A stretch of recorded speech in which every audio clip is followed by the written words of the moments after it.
The flip side of anything that's become iconic, monumental, classic, a true classic, is that we become so familiar with it that we tend to admire it almost from a distance, and sometimes we tend to forget the original initial purpose of this artwork or anything that is becoming a monument.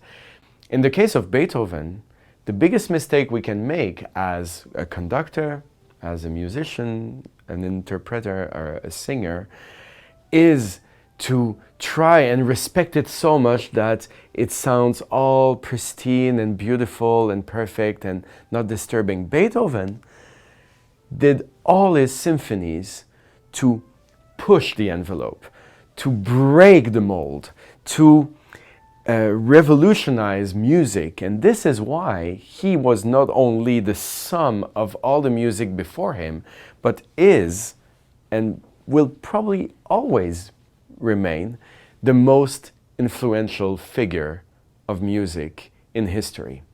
Everyone for decades and generations and centuries after Beethoven was and still is influenced by Beethoven. But that had to start with shocking harmonies, disturbing proportions, like the Third Symphony Eroica, which, only the first movement lasts more than any of the previous symphonies by Haydn and Mozart in length. Disturbing ways of orchestrating, expansion of the orchestration, even until the ninth, to add a contrabassoon, a piccolo, some percussion, and a chorus and vocal soloist, which was unheard of. There is nothing like being able to witness again, even if we think we know these pieces, witness the journey that Beethoven took. Even from the first chord of the first symphony, I believe that he knew where he was going 9 symphonies later.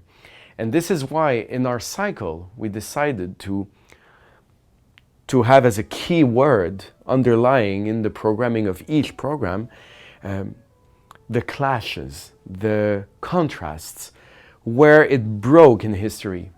Between Symphonies 2, which is still very classical, and 3, which breaks the mold. Between 1 and 9, see how different they are.